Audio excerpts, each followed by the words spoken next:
Hola Tigres, ¿cómo están? Nuevamente reencontrándonos en la clase de Historia del Perú. En esta ocasión vamos a hablar del gobierno de Luis Miguel Sánchez Cerro, que va a gobernar en el año 1931 al año 1933. Primero déjame explicarte el antecedente. En la anterior clase habíamos hablado sobre el gobierno el onceño de Leguía, que gobernó del año 1919 al año 1930. Acuérdate tú que Leguía se caracterizó por ser un gobierno entreguista y un gobierno clientelista. Él entregó la IPC a los norteamericanos, posteriormente se nombró a Cumberland como presidente del BCR, se entrega básicamente el Cerro de Pascua a la mina de cobre. A eso se le llama justamente gobierno clientelista.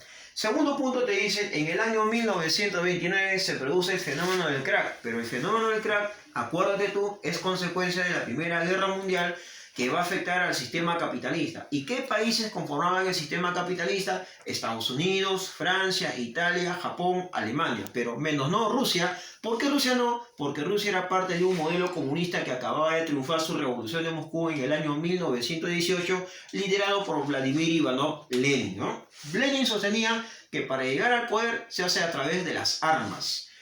Siguiente punto dice, surgen partidos políticos en el gobierno de Leguía. Tú te acordarás.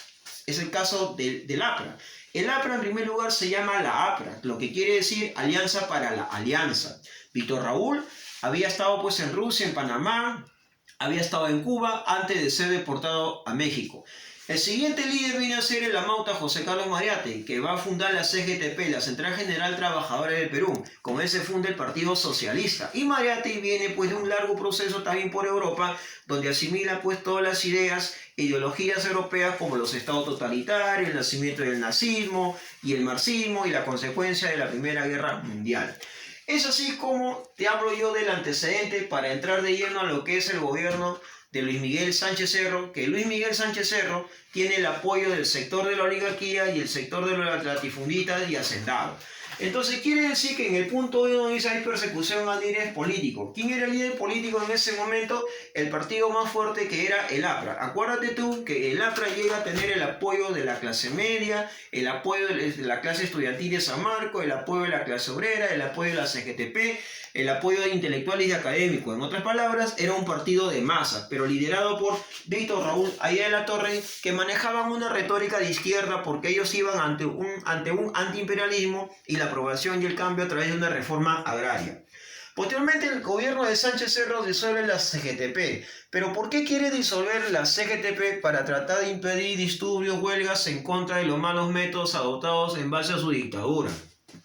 Se aprueba la ley de emergencia. Quiere decir que la ley de emergencia se aprobó un 8 de mayo de 1932.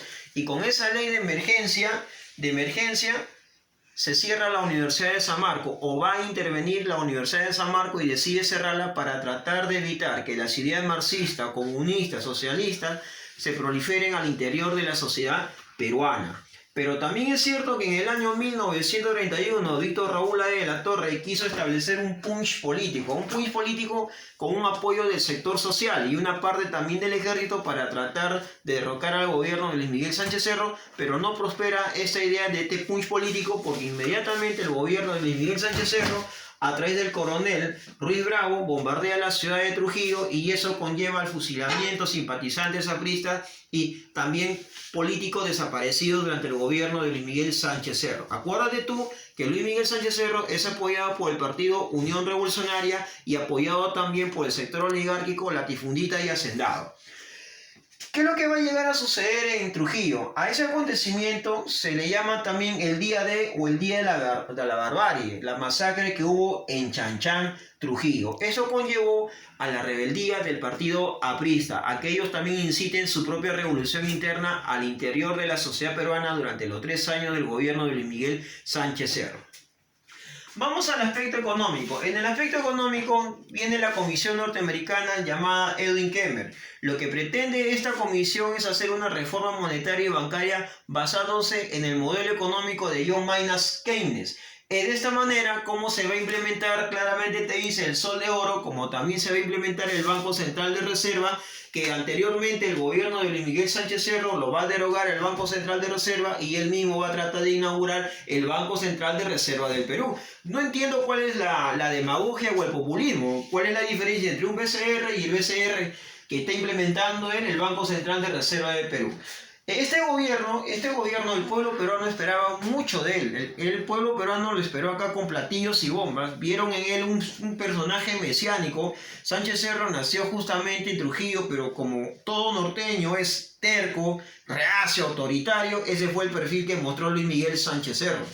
Pero en este gobierno de Sánchez Cerro va a haber un conflicto. El conflicto se va a dar justamente con Colombia. Pero ¿por qué va a haber un conflicto que casi nos lleva a una guerra? Acuérdate tú que Leguía firmó el llamado Tratado Salomón Lozano, con la cual nosotros llegamos a ceder territorios aquí a Colombia, ¿no? Ese va a ser justamente el motivo en la parte de Loreto, cuando el ingeniero Óscar Ordóñez toma la guarnición colombiana ubicado en Leticia como represalia y descontento ante el Tratado Salomón Lozano que se había aprobado en el gobierno de Augusto Bernardino Leguía. Pero sin embargo, cuando se trataba de movilizar 30.000 soldados, ocurre un incidente. ¿Cuál es el incidente? En que se produce la muerte de Sánchez Cerro y lo van a responsabilizar a un militante o simpatizante aprista, que en este caso viene a ser Abelardo Mendoza Leiva. Entonces los seguidores de Sánchez Cerro lo capturan a Leiva y le dan prácticamente muerte.